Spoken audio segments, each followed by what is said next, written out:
क्या आप सोचते हैं कि एक पल में आपकी सारी गरीबी दूर हो सकती है? तो चलो सुनते हैं रामू किसान की कहानी। वो बहुत मेहनत करता था, पर उसकी किस्मत ठीक नहीं थी।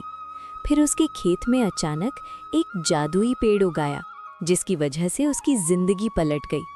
पर क्या वो इस सोने के चमत्कार से खुश रह पाएगा? एक गांव में रामू नाम का एक बहुत गरीब किसान रहता था। उसकी जिंदगी बहुत मुश्किल थी। वो रोज सुबह अपने सूखे खेत में जाता और थक कर सोचता, भगवान, मैं इतनी मेहनत करता हूँ, फिर भी फसल अच्छी क्यों नहीं होती? उसकी पत्नी उसे हमेशा हौसला देती, स्वामी, चिंता मत करो, हम कुछ कर लेंगे। रामू हर नए दिन एक नई उम्मीद लेकर उठता, पर हर शाम उसे बस दुख ही मिलता था। लेकिन रामू की अच्छी नीयत की वजह से किस्मत उस पर मेहरबान हो गई। एक दिन जब वो खेत में काम कर रहा था, तो उसे जमीन में एक चमकदार सुनहरा बीज मिला। रामू को बहुत हैरानी हुई और उसने सोचा, ये कैसा बीज है? चलो इसे बो देता हूँ, शायद इस बार भगवान मेरी सुन ले। रामू ने उस बीज को बड़े प्यार से जमीन में दबा दिया। अगले ही दिन वो बीज एक छोटा पौधा बन गया और कुछ ही दिनों में वो एक बड़ा चमकदार पेड़ बन गया। लेकिन ये आम पेड़ नहीं था। उसकी पत्तियों की जगह सोने के चमकदार सिक्के लटक रहे थे। रामू और उसकी पत्नी खुशी से झूम उठे।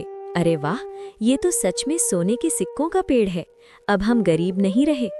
उन्होंने जल्दी से सिक्के उतारे और देखते ही देखते उनकी सारी गरीबी दूर हो गई।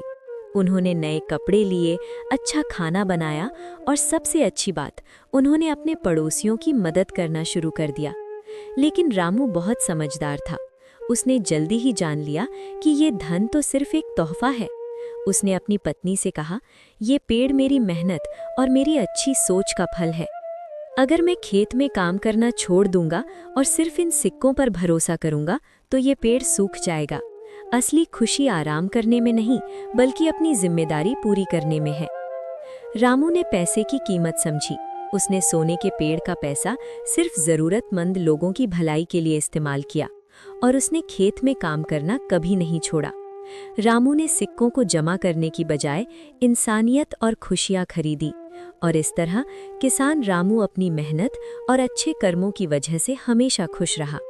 सीख: हमारी सच्ची दौलत हमेशा हमारी मेहनत और अच्छे काम में छिपी होती है। प्यारे दोस्तों, अगर आपको रामू की ये ईमानदारी वाली कहानी अच्छी लगी, तो इस वीडियो को लाइक करना मत भूलिएगा और नीचे कमेंट में बताओ कि अगर आपको ये जादुई पेड़ मिलता तो सबसे पहले आप क्या करते। ऐसी और मज़ेदार और अच्छी कहानियाँ देखने के लिए हमारे चैनल को सब्सक्राइब ज़रूर करें।